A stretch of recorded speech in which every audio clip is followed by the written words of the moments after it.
ტელერადიო კომპანია Georgian Times-ი წარმოგიდგენთ.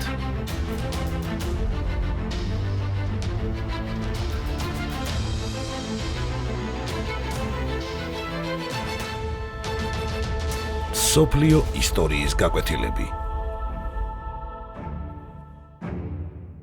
მეორე პუნიკური ომი, ნაწილი პირველი.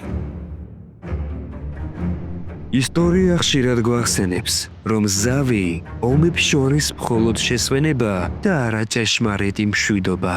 პირველი პუნიკური ომის დასრულებამ, რომელმაც რომს სიცილია, სარდინია და კორსიკა შეზინა, ხოლო კართაგენი დამცირებულ მდგომარეობაში, მძიმე ფინანსური ვალდებულებების ქვეშ დატოვა, ხმელთაშუა ზღვის აუზში სტაბილურობა ვერ დაამყარა. პირიქით, საფუძველი ჩაუყარა ანტიკური სამყაროს ყველაზე სისხლისმღვრელ და დრამატულ დაპირისპირებას. ეს არ იყო უბრალოდ ომი ტერიტორიებისთვის. ეს იყო ბრძოლა არსებობისთვის, რომელშიც მთავარი როლი არა სახელმწიფოებმა, არამედ პიროვნულმა გენიამ და დაუცხრომელმა შურიზიების წყურვილმა ითამაშა.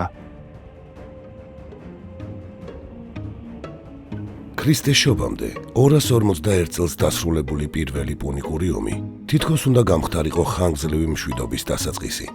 თუმცა რეალურად სწორედ ამ ომმა შექმნა ის პოლიტიკური, ეკონომიკური და სამხედრო საფუძველი, რომელმაც მეორე, გაცილებით მასშტაბური და სისხლისმღვრელი კონფლიქტი გარდაუვალ რეალობად აქცია.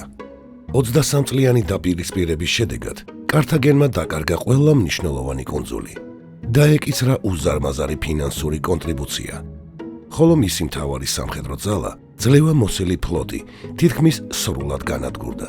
სახელმწიფო პრაქტიკულად არსებობის ზღვარზე აღმოჩნდა. მდგომარეობა კიდევ უფრო დაამძიმა დაქირავებული ჯარების ამბოხმა, რომელმაც სახელმწიფო სრული კოლაფსის ზღვარზე მიიყვანა. თუმცა ომის გმირის, ჰამილკარ ბარკას მტკიცე ხელმძღვანელობამ შესაძლებელი გახადა როგორც აჯანყების ჩახშობა, ისე სახელმწიფოს გადარჩენა. შედეგად, ბარკიდების ოჯახი სწრაფად იქცა ქვეყნის ერთ-ერთ ყველაზე ავტორიტეტულ და გავლენიან ძალად. ომში დაკარგული ტერიტორიების სანაცვლოდ კართაგენს ახალი რესურსები ჭირდებოდა. სწორედ ამიტომ ბარკამ ყურადღება იბერიის ნახევარკუნძულზე გადაიტანა, რეგიონზე, რომელიც გამოირჩეოდა უხვი ვერცხლის საბადოებით და ძლიერი ტომებით.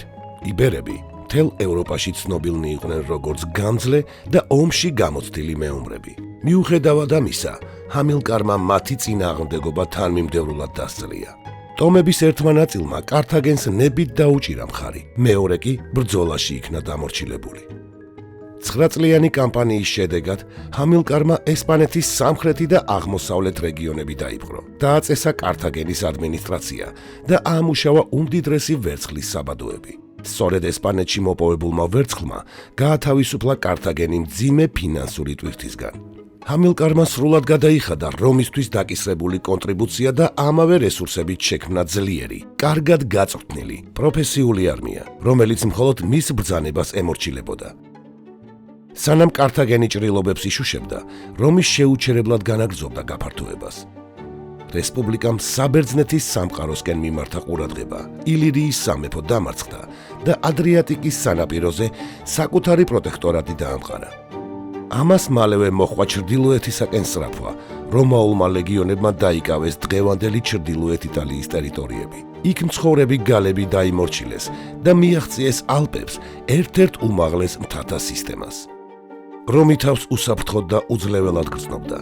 რესპუბლიკაში დამკვიდრდა რწმენა, რომ ალპების გადალახვა პრაქტიკულად შეუძლებელი იყო და ამ მიმართულებით საფრთხე არ არსებობდა.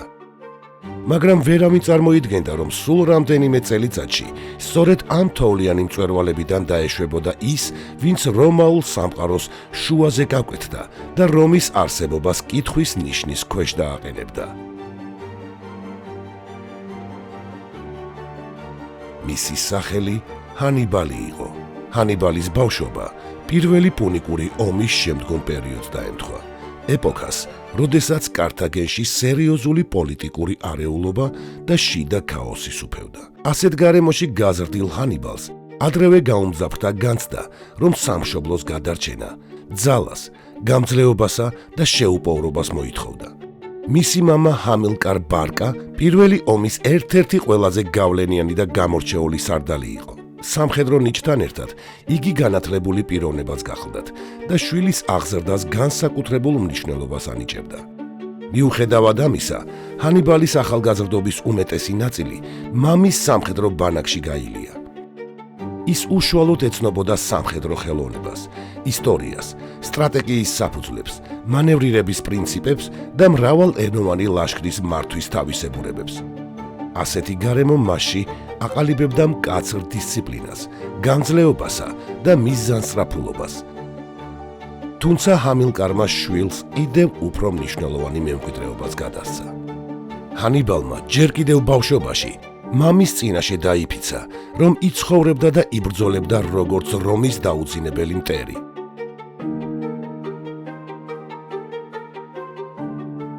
როდესაც ჰამილკარი გარდაიცვალა, ჰანიბალი მხოლოდ 18 წლის იყო. მამის სიკვდილის შემდეგ იგი ესპანეთში კავალერიის მეთაურად დაინიშნა და მალევე გამოავლინა გამორჩეული სამხედრო ნიჭი.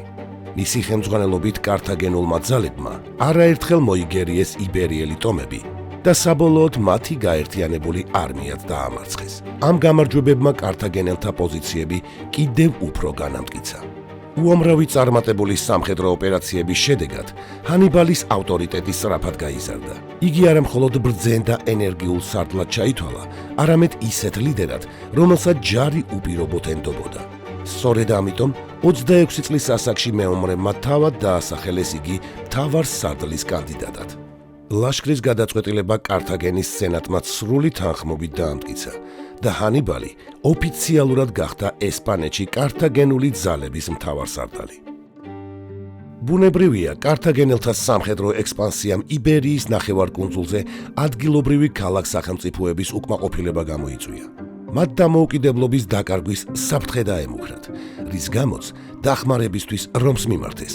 კართაგენის მზარდი რევანშისტული პოლიტიკა რომში ისედაც გაღიზიანებას იწვევდა და ამ ვითარებამ რესპუბლიკას მისცა შესაძლებლობა ოფიციალურად ჩარეულიყო ესპანეთის საქმეებში. სანამ ჰანიბალს მთავარსარდლად აირჩევდნენ, რომსა და კართაგენს შორის ხელშეკრულება დაიდო, რის მიხედვითაც იბერიის ნახევარკუნძული გავლენის ზონებად დაიყო. ჩრდილოეთი იქნებოდა რომის გავლენის სფერო, ხოლო სამხრეთი კართაგენის, მათ საზღვრად კი მდინარე ებრო დადგინდა. თუმცა მას შემდეგ, რაც ჰანიბალმა თითქმის მთელი სამხრეთ იბერია დაიპყრო, რომმა თავის ჩვეული დიპლომატიური ცფიერებით მოკავშირეობა შესთავაზა ქალაქ საგუნდს, რომელიც ებროს სამხრეთით, ანუ კართაგენის გავლენის სფეროში მდებარეობდა. ამგვარმა აქტმა ფაქტობრივად დაარღვია დადებული შეთანხმება და ჰანიბალმაც ეს დაუყოვნებლივ გამოიყენა. ძველი წელთაღრიცხვით 219 წელს მან ალყა შემოარტყა ქალაქს. მიუხედავად მძაფრი პროტესტისა, ჰანიბალმა საგუნტი აიღო. მისი ბრძანების თანახმად მამრობითი სქესის მაცხოვრებლები ამოხოცეს, ხოლო ქალები და ბავშვები ტყვედ ჩაიგდეს. საპასუხოდ რომის სენატმა კართაგენში საგანგებო ელჩობა გაგზავნა და დაავალა ჰანიბალის დაუსჯელობის შემთხვევაში ომი გამოეცხადებინათ. ელჩებმა თავიანთი პრეტენზიები წარუდგინეს კართაგენის სენატს, მაგრამ კართაგენელები არაპირებდნენ ჰანიბალის დასჯას ან რომისთვის გადაცემას. ამის შემდეგ რომაელმა ელჩობამ მიღებული დავალების შესაბამისად კართაგენს ომი გამოუცხადა. ეს იყო დასაწყისი მეორე, გაცილებით მასშტაბური კონფლიქტისა. ქრისტეს შობამდე 218 წელს ორივე სახელმწიფო სრულ სამხედრო მზადყოფნაში იმყოფებოდა. კართაგენის სენატმა ჰანიბალს ნებადართო გაეკეთებინა ნებისმიერი სამხედრო მოქმედება რომის რესპუბლიკის წინააღმდეგ. რომს კი უკვე შედგენილი ჰქონდა კართაგენის წინააღმდეგ დეტალური გეგმა. ეს გეგმა ითვალისწინებდა ორი მიმართულებით ერთდროულ შეტევას. ერთი ლაშქრობა სამხრეთით, სიცილიის გავლით, აფრიკის სანაპიროსკენ უნდა მიმართულიყო, ხოლო მეორე დასავლეთით, ესპანეთში, უშუალოდ ჰანიბალის წინააღმდეგ. რესპუბლიკამ სწრაფად მოამზადა ლეგიონები და სამხედრო ფლოტის შეტევის დასაწყებად. ეს იყო გაბედული და კარგად გამიზნული გეგმა, რომელიც ლოგიკურად ითვალისწინებდა ყველა შესაძლო სცენარს გარდა ერთისა. რომაელთაგან არც ერთს არ შეეძლო წარმოედგინა ის სტრატეგიული სითამამე, რაც ჰანიბალს ჰქონდა ჩაფიქრებული. კართაგენელი სარდალი არაპირებდა თავდაცვას. მან გადაწყვიტა ომი თავად გადაეტანა რომის მიწაზე, იქ, სადაც მტერი თავს ყველაზე დაცულად მიიჩნევდა. ჰანიბალმა იტალიაში შესახცევად ურთულესი და წარმოუდგენელი გზა ალპები აირჩია. თათა სისტემა, რომელიც რომს მიუვალ ბუნებრივ ბარიერად მიაჩნდა, თავად ჰანიბალმა სტრატეგიულ შესაძლებლობად აქცია. სწორედ ამ ყინულოვან, კლდოვან და სიკვდილით სავსე გზით დაიძრა სარდალი, რომლის მიზანი რომის მიწასთან გასწორება იყო. პირველი ნაწილის დასასრული.